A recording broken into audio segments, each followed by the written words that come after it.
Welcome to K-Wave 6 Radio, your show for all things positive, with your host, Kirk Spencer.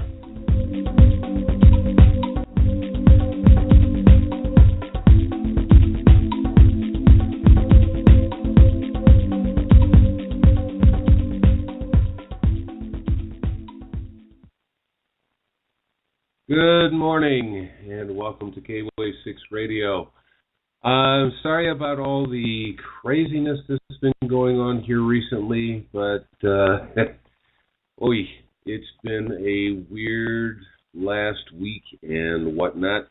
My guest today, who we're just waiting for to call in as soon as he gets a chance to, is coming from Germany, and his name is Andrés Ginestet. And he is the title that NATO has given him is a senior expert, and the topic that he's talking about and what his job is systems. It is systems theory of violence. Before we get into this, and while we're waiting for Andrés to give us the call, I was talking to him a little while ago on Skype, but on this show we have to wait for him to call in. I just want to send out a hello to some people that do listen to the show on a fairly regular basis, which is Lani from the Philippines. We have Irmeli from Sweden. And we have one of my good friends. You've probably heard of him every now and then. His name is Stash, and he's from the United States. So just to give a little holler out to them, hello, thanks for listening in on the shows.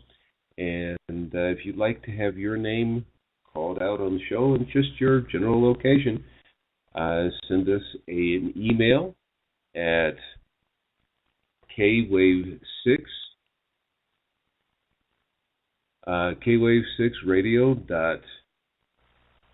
I'm thinking of two different things. K-Wave 6 Radio, info at kwave6radio.tk. That's where you can send in your information just to say hello and whatever else is going on.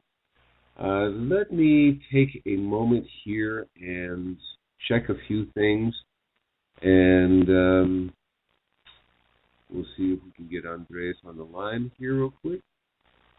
So hold on just a moment, and we'll be right back.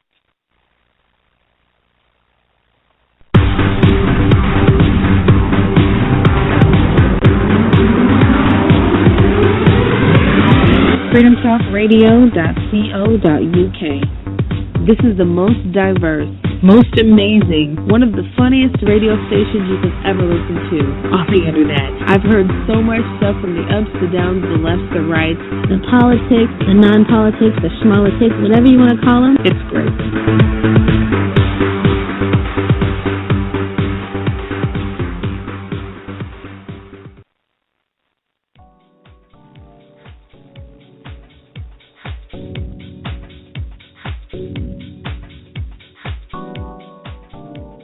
While we wait for our guest to connect, let me remind you about our Thoughts for Growth podcast. Our Thoughts for Growth episodes are 3 to 5 minute thoughts which are inspirational, motivational, and or thought-provoking. K-Wave 6 Radio is dedicated to bringing positive programming in all that we do. Thoughts for Growth airs on Mondays, Tuesdays, Thursdays, and Fridays at 9 a.m. Eastern on Podomatic.com, iTunes, Stitcher.com, on our RSS feed, and on YouTube. Be sure to follow our blog. Follow us on Twitter and Facebook. All of our links to follow and our media players can be found at www.kwave6radio.tk. That's Kwave6 with the number 6, radio.tk, or, if you prefer, www.kwave6radio.wordpress.com.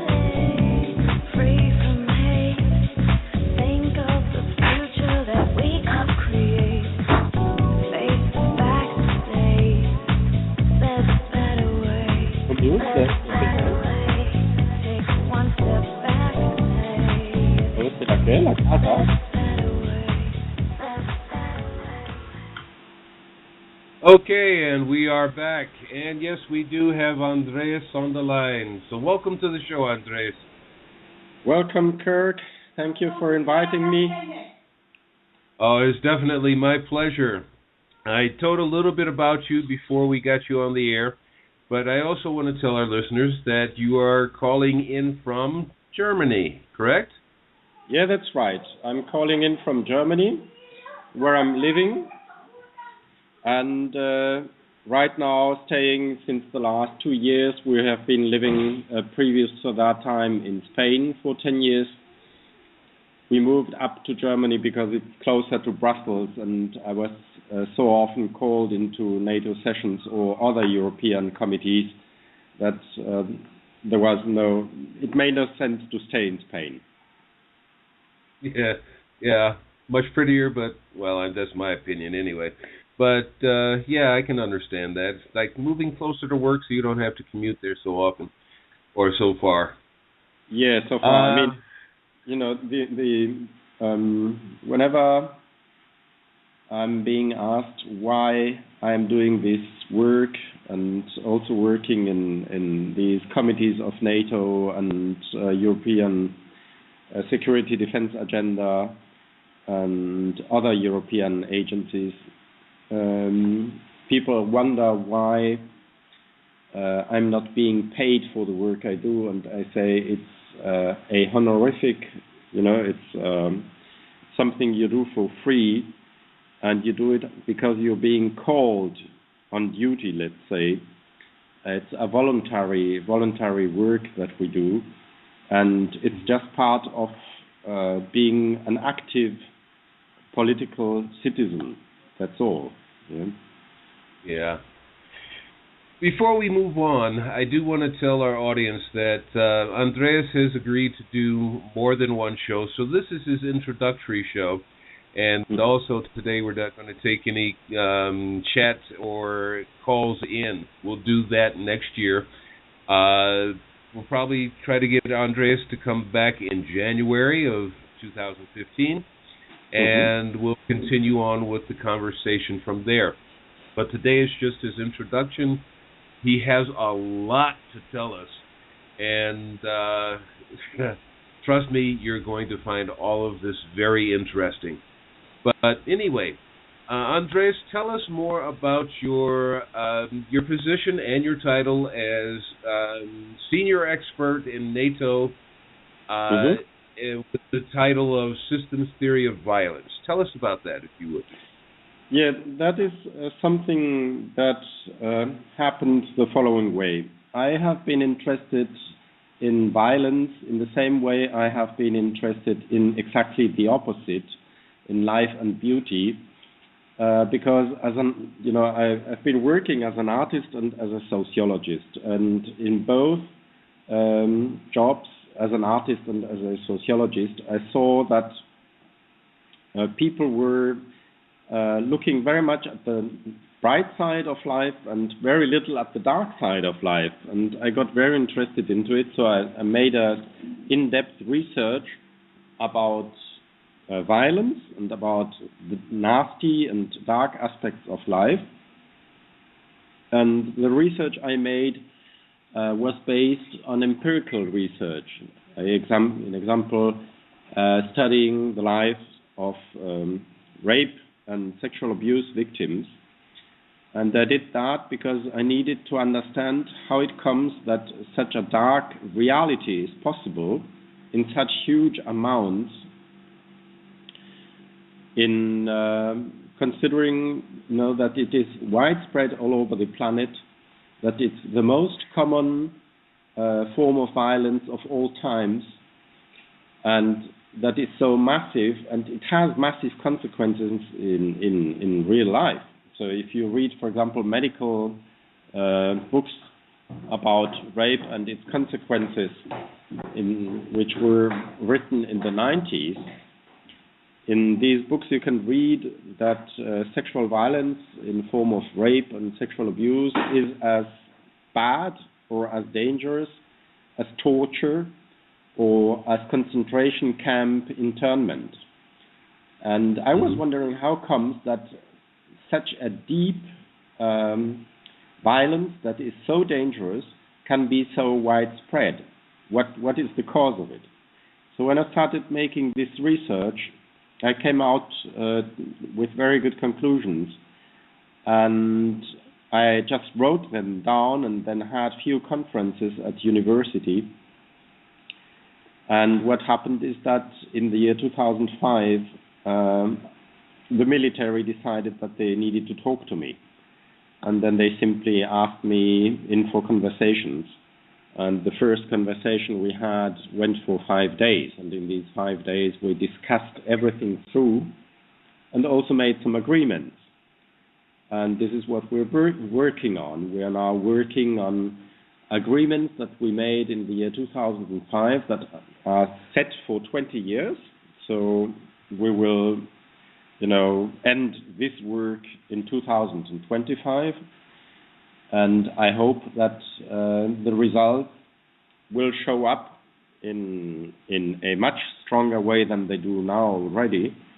But we can see the fruit of our doing all over the planet right now. I mean, this issue like sexual abuse and rape against women is becoming more and more popular. More and more people are discussing it all over the planet, also in Muslim countries, where incest, rape, and sexual abuse are hugely common.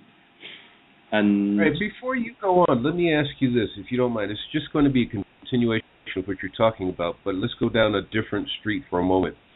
yeah. There's a lot of people that, they say, oh, poor women, or, this is bad, but let's take a look at it from a different point of view, and I'm going to let you run with this. I'm going to pose it as a question to you, which is, in one way of putting it is, why such a big interest in the rape of women? And I'm just going to lead it with, they are the ones who give birth to children and normally the ones who raise children. Can you continue from there? Mm-hmm. Well, this is where I would say this fits very well with my complexity theory, because I have written two things. I have written a system theory of violence, in which I explain that violence is a system that is comparable to an animal. So let's say violence has a skin, it has bones, and it has muscles, meat. It has organs like a lung, and it has a heart, and it has blood in it. And what we do when we talk about violence in these terms is that we describe each part of the violent system as being one of the vital organs of the beast. And we, for example, call then the natural violence, which is all the catastrophes, which are, for example, the earthquakes and tsunamis and other events of this type, we call them the lung, because every time an earthquake happens or a tsunami happens, the beast breathes victims in. Yeah, so it absorbs huge amounts of victims in one go. So a tsunami may last 10 minutes, and within 10 minutes you have 3.5 or 5 million victims. And this is good for the violent system, because immediately after having this huge fresh, it's like fresh oxygen to the system of violence. All the victims coming in, new victims coming into the pool, which then, in a pervert way, become food for the actors within the system of violence. And besides this theory, I wrote a complexity theory. And what you discuss, or what you're asking regarding women and their capacity of breeding and caring of children, that's exactly it. If you hurt women, what happens is that you reduce human capacity to grow. And we call this to grow in terms of complexity. Why? Because these women, which are hurt, are less likely to have, more children, except in countries like the Islamic countries where, rape and sexual abuse is so common that nearly every woman has endured it, and it's nearly impossible to find a woman that has, not undergone this kind of violence. Unhappily, unfortunately, I mean, the numbers vary a lot. You have statistics which talk of 60 to 90% for some countries. So rape statistics, and then you have statistics which say that some of the countries have 90% of rape. And wow. Yeah, and in those countries, for example, the ability to then have the women still having children and breeding and caring for the children is biased with another complex issue, which is the system of violence on its active part, because, I mean, they produce a lot of males who then get used by whichever aggressive and violent group, like the Taliban or whatever. So it makes sense to have many children too there, because they are going to be killed anyway. And so, but let's say that attacking women generally means that the human capacity of enlarging itself gets slowed down. And if humans were able to reduce their own demography intentionally, if they were able to just control demography adequately, this would not be the problem it is now. But we are on the entire planet, we have a picture. If we look at the world map and we look at all countries, we can see that the countries in which birth control is possible also have a higher education and a much smaller and lesser influence of violence in everyday life. Andrés, I'm going to ask you to pause there for a moment. We're going to take a quick commercial break. Stay with us. We'll be right back in 1 minute. Okay.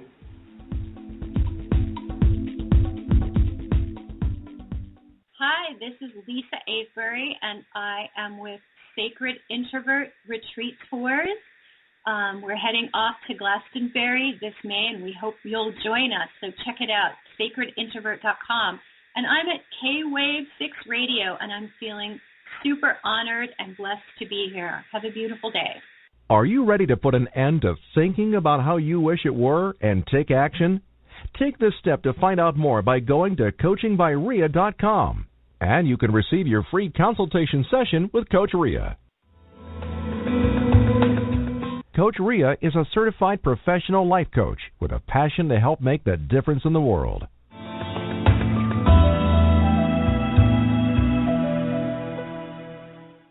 Hi, this is Al Sussman, the author of Changing Times, 101 Days That Shaped a Generation, published by Parading Press.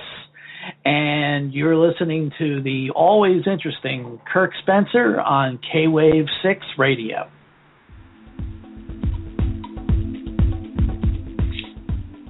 And welcome back to K-Wave 6 Radio. Again, my guest today is Andrés Ginestet, and he is from NATO Systems Theory of Violence. And I stopped Andrés just before the commercial break, and he was talking about rape with women, and he ended with the effects of rape and in comparison to women in countries where birth control is accepted and used, and women are actually honored instead of thought of as objects for pleasure.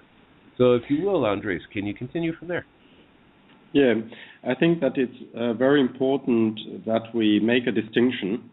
If women were thought as object of pleasure, they would be treated as such, and they would not endure battering and whatever.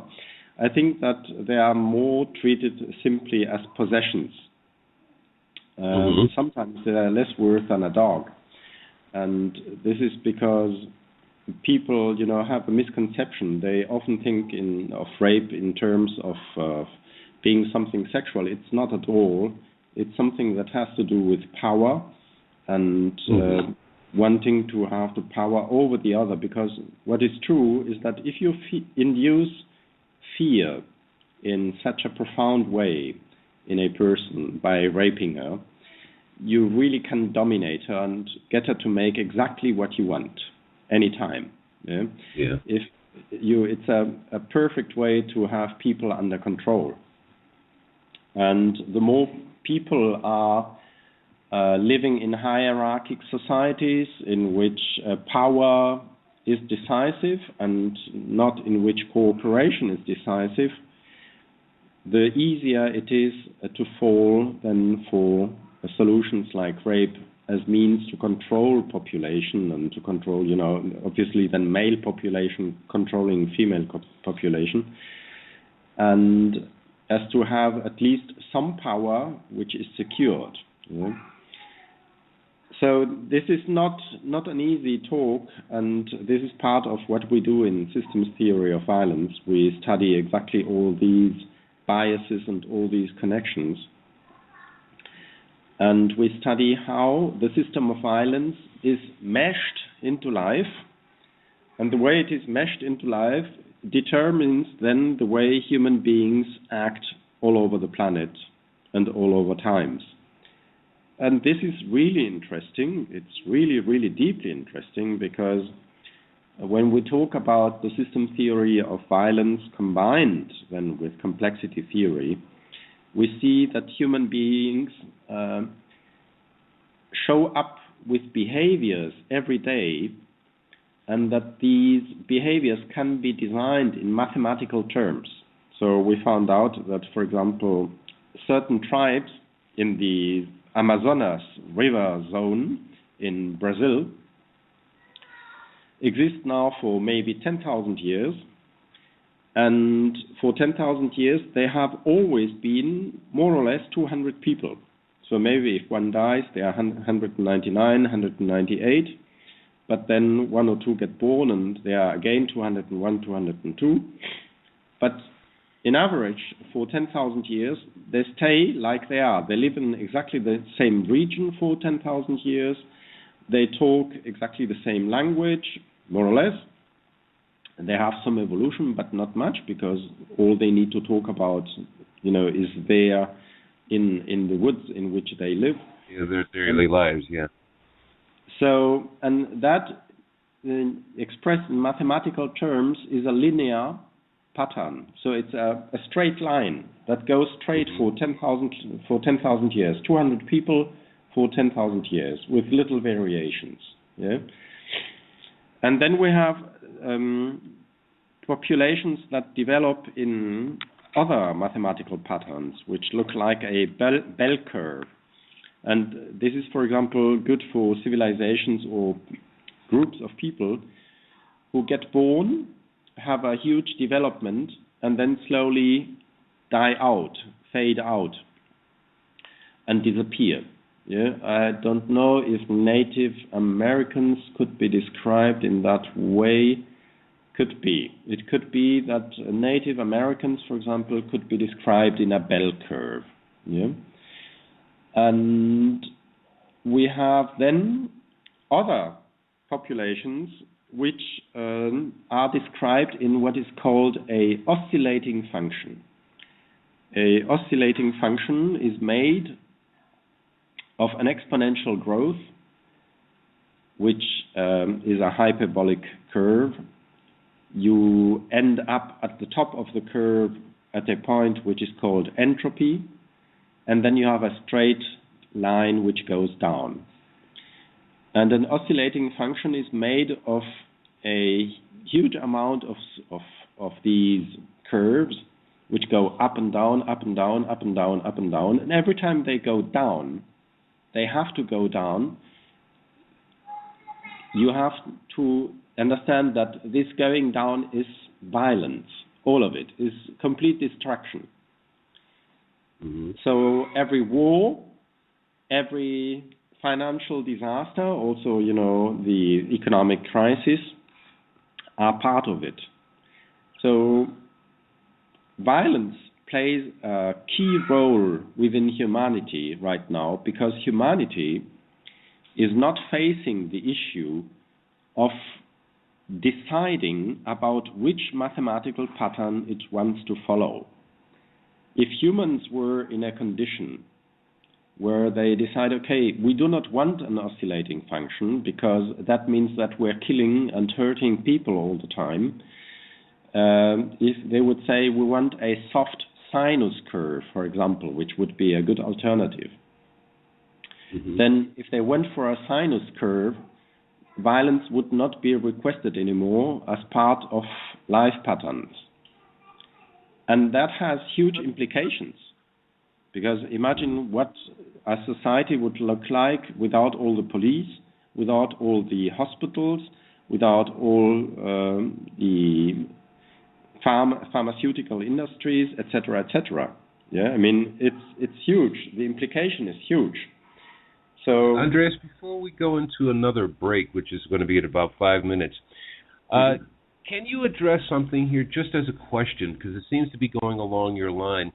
There's been something I've talked about, there's something I've read about since the late 80s, where it was compared that our society, worldwide society, is actually mimicking, if not just repeating, the fall of the Roman Empire.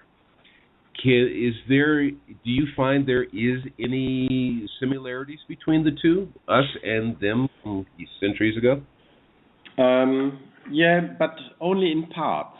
What is very interesting is, for example, that, it's very paradox, okay, talking about it. Obviously, the American army and obviously also the European armies and NATO are members and part of the system of violence. They are one of the big blocks regulating human existence on the planet, the same way that the Taliban and other fictitious and less fictitious enemies are on the other side.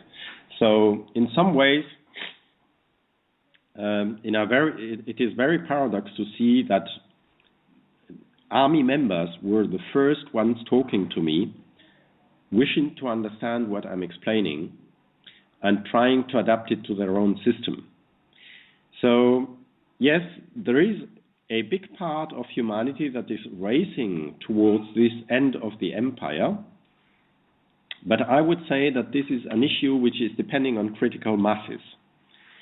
And the critical masses that are working for a new system, for a completely new way of life, are increasing, so they are speeding up.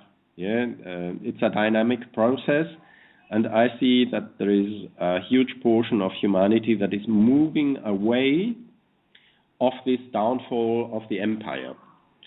In the end, we don't know what will happen,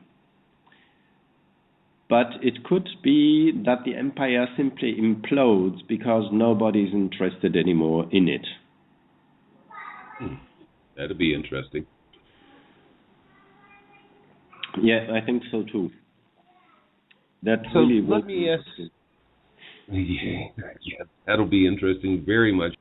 But let me ask you this. I was going to ask this after the break, but I think we have enough time for you to answer this. You may have answered this at the beginning, but if you have, pardon me for asking this, but why is NATO studying this? I mean, they're the system of war, they're part of war, so if they have that tendency or they have that probability of imploding, why are they actually studying this? Because NATO is made of humans, and these humans mostly have families, they have children, they have women, and soldiers are not always, just crazy guys who want to go to war because they feel satisfaction in killing people. Some of them are, as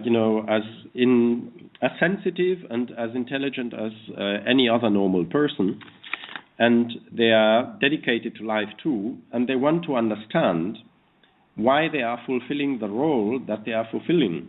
I mean, it's very sad if you suddenly are being described by somebody like me, I'm describing them as just one dot on a curve and saying, look, listen, this is you on the curve.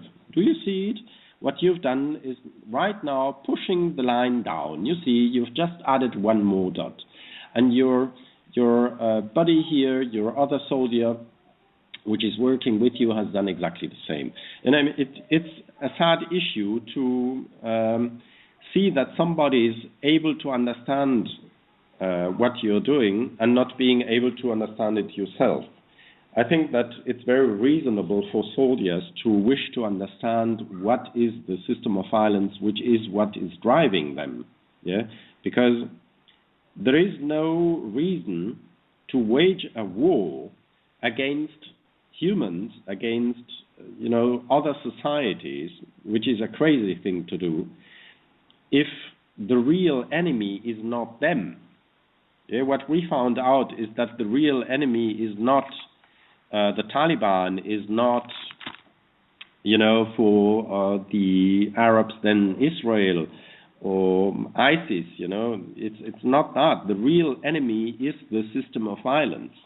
And how long do you want to spend time in your life fighting the wrong thing instead of, doing your work properly and fighting the right thing? So, really eliminating the source of trouble. Indeed. With that, we're going to take our second break, so stay tuned. We'll be back in 2 minutes with Andrés Ginestet.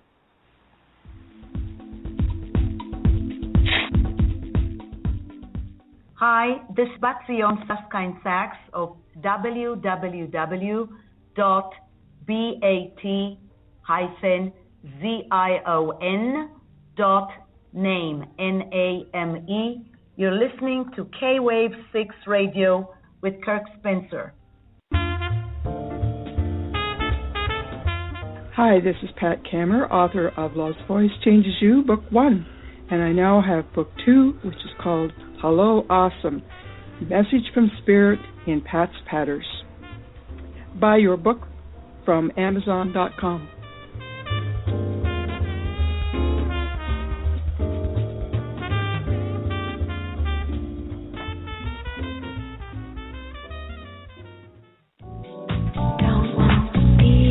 Do you get writer's block or tongue-tied when you try to write or talk? Need a wordsmith for a script, article, or research paper? Let K-Wave 6 Productions help you with all of your audio, visual, editing, and language translation needs for your business or hobby. Does the thought of creating a website give you chills? We also have webmasters to help you with all your website needs. Remember K-Wave 6 Productions. www.kwave6productions.tk or email us at info.kwave6productions.tk. Hi, this is Duke Mayo Rockefeller. Please check out my humanitarian organization, www.livechildlive.org. You are listening to K-Wave 6 Radio with our esteemed radio host, Kirk Spencer.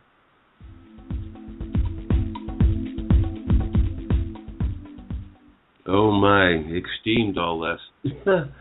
Anyhow, I just want to say to Andrés, I know that for those of you who don't know, Andrés has been ill recently. He has a fever right now, and he still opted to come on to our show, which is one reason why we're only going to do this show for an hour. I do believe in part 2 and probably in part 3 of an interview with Andrés in the future, we'll stretch this show out to 2 hours, if that's okay with Andrés. What do you think? I think it will be okay, Kirk. I think we should also, allow for people to discuss issues if they want, calling in and ask questions. Yeah, that's one of the reasons why I want to stretch it to 2 hours. Yeah, I think. Go ahead. I'm sorry. Yeah, it's something positive. We need to discuss these issues actively with all people on the planet, and this is what we are doing. We have, for example, here in Germany, we have Pakistani victims of sexual abuse, which are young males, young men who have been abused and raped as children. and they come here into Germany, and here in Germany they find a system in which they can recover from all their suffering, because we have a health system that takes care of these issues, and in which they find ways to do a therapy and to then go on and live with what they have endured, but without it being determining for their life. Yeah, so they have a chance to get back to life somehow. And what I see is that the more we spread the knowledge about these things, and the more we, for example, talk about violence as being a health issue, which is one of the currently ongoing transformations. Yeah, we are seeing more and more that violence is becoming a health issue, which is very interesting, because this shows that it really can be treated in most cases. Yeah? I mean, there is very little cases that are known in which human beings are not able to become better people after being aggressors. So we have, for example, a program which is a rehabilitation program for criminal offenders in Spain. And in this program, in which they are using our method, they have a rehabilitation quote of 80%. I know that in the United States, the rate of people living in prisons is huge. It's a huge rate. And I'm pretty sure that if our methods were applied, we would have a totally different result in the United States too, and soon these prisons would be empty.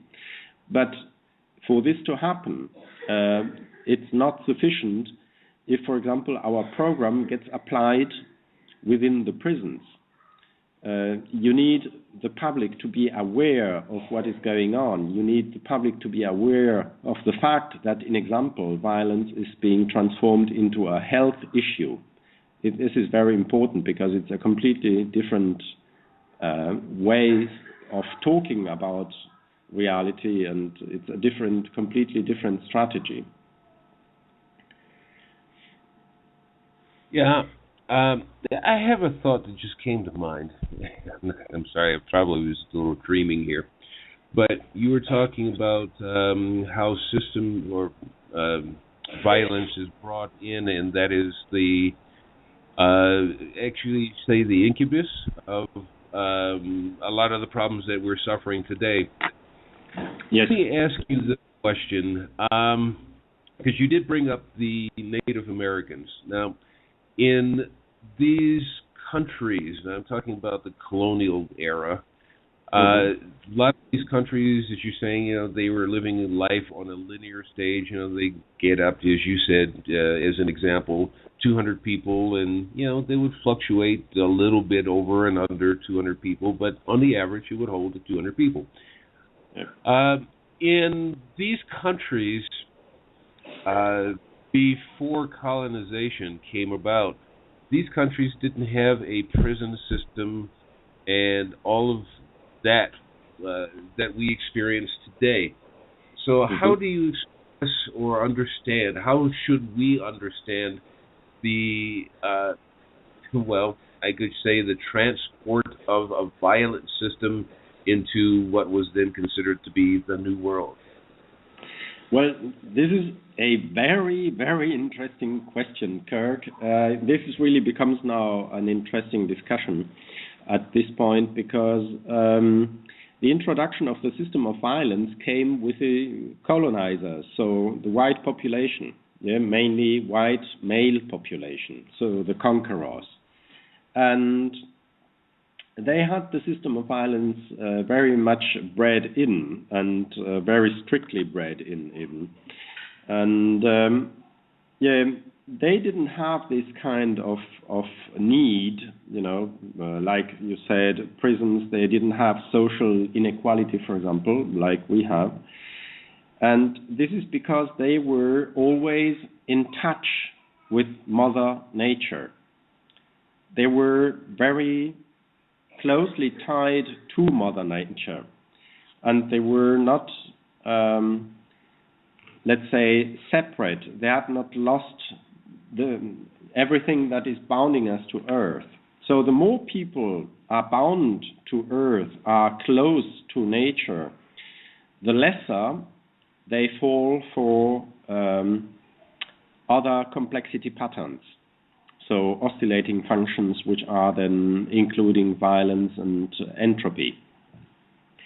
And this is very interesting because it shows something which is pretty easy to understand and to explain, that the more humans behave like nature itself, the better they adapt and the easier it is for them to enjoy life.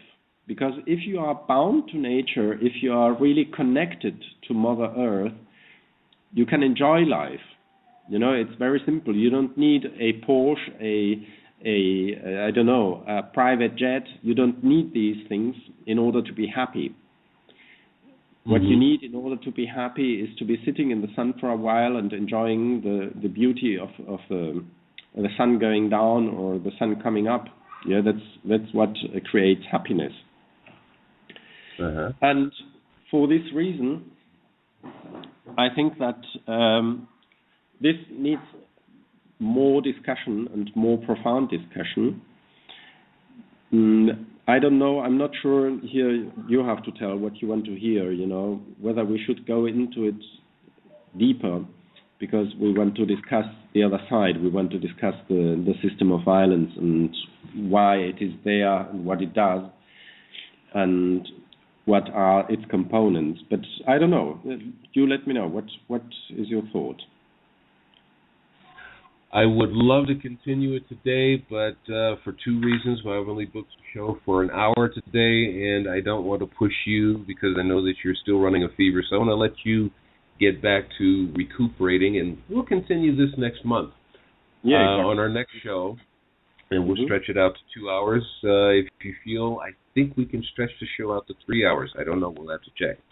But that's something that we can do. I don't know, 3 hours might be a little bit long, but actually, when you go into a show that's 2 hours long, it seems like it's very short. But we'll work it out. Yeah. Let me take. Jeez. Yeah. Sorry, my computer's reminding me of something I'm already doing. Anyway. Let's make my commercial advertisers happy. Let's run the last commercial break, and then we'll let you continue and ask you for some final thoughts. So everyone stay with us. We'll be back in, my goodness, 2 minutes. We'll be right back. Okay. Hey, everybody. This is Suzanne Perry, founder of LoveShouldn'tHurt.tv. You're listening to K-Wave 6 Radio.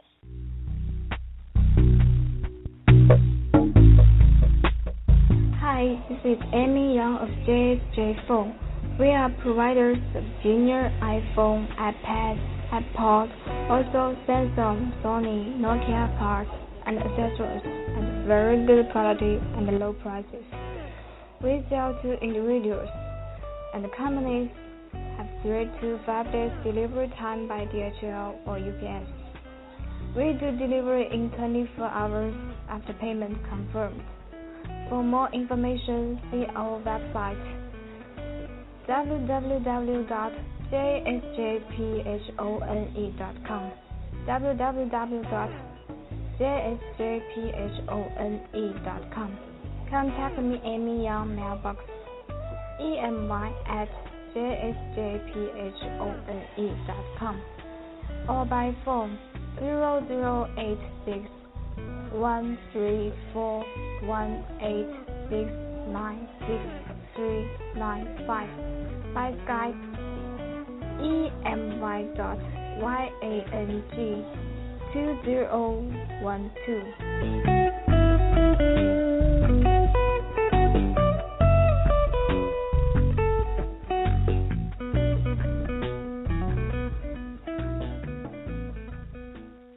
Yes, honey. This is Marlo Wright of mbymarlo.com, and you're listening to K-Wave 6 Radio.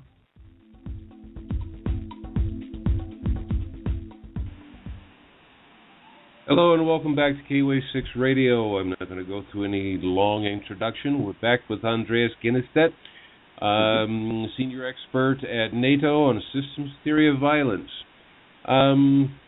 We were talking about just before the break how we're going to do our next show next month. We decided we're going to at least do 2 hours. And Andrés, I know this is a short show, especially for as much information as you have to share. So we have roughly 10 minutes before we have to end the show. So what would you like to say before we end the show today? Well, what I would like to say is that if you have a problem, the best way to solve the problem is that you know the problem. And we have a huge problem with violence. In fact, nobody wants to endure, to suffer, and to use violence in order to hurt other people. So nobody wants to endure and to suffer violence, and nobody wants to hurt other people. And still it happens. And it happens in huge quantities and all over the place. There is large differences in quality and quantity. But what we try to right now, what we try to do is to do a world trauma mapping, because we have found out that we can measure the influence of violence within the epigenetic system in our body, which means that when a person is, for example, raped or is abused in a different way, this can be read in blood. We can analyze it by simply analyzing blood of people and then seeing where or in which way this person has been affected by violence and which is the source of the trauma. And if we can do this, and we can then have some kind of a precise description all over the planet of where trauma exists, in which quantity and which quality, then we are much better able to face it. And as I said before, as I said previously, the most important thing to me is really that people understand that we do not have single enemies. It's not single people. If a person comes up to you and is a criminal and hurts you, it's not that person coming up to you and hurting you, it's the system of violence that is coming up to you. So, and the system of violence is universal. It has millions of faces. Yes, it has millions of faces, but it is still the same system of violence, and it uses always the same procedures and works always with the same kind of biological biases, like, for example, hurting epigenetics and switching the empathy capacity off in the brain. So what we want is that people understand that we have defined the enemy of humanity as the system of violence, and that we are waging one last war, in fact, which is war of humanity against the system of violence. It's a major task. It's not going to be easy, and it's something that may last 10, 20, 30 years, but it will not last longer either, because we have learned that we can use the system of violence uses epigenetics, for example, to enable people to hurt other people. So if you have a woman that is raped, and this woman then has children, she passes on to her children damaged epigenetics, which means that the children of raped women are 10 times more likely to be raped themselves or to become a rapist. And if they are 10 times more likely to become a rapist because, for example, their mother has been raped or their grandmother, then we know that the system of violence is using the epigenetic coding on chromosome 5 and is using the switch which is on the segment for empathy on the chromosome 5 and is switching So violence is switching off that segment. And we know how to switch it on. And this is the reason why this may take 10, 20 or 30 years, but not longer. Because we have found out the way. So we know how we have to do it, and it's only now it's only an issue of critical masses. We just need enough people knowing and doing it. Mm-hmm. And this means teaching, talking about it like we do right now, Kirk, on radio. You know, this radio program is important because it enables people to listen and to understand that there is a solution. And this solution is a real solution. Yeah.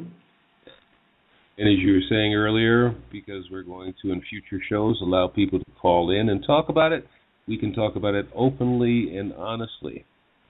Yeah. I think that's actually the biggest secret to it, is just being able to do that. Not being too picky with words and worried about what's the person going to feel like over there. We have to speak about it openly, everything coming out on the table.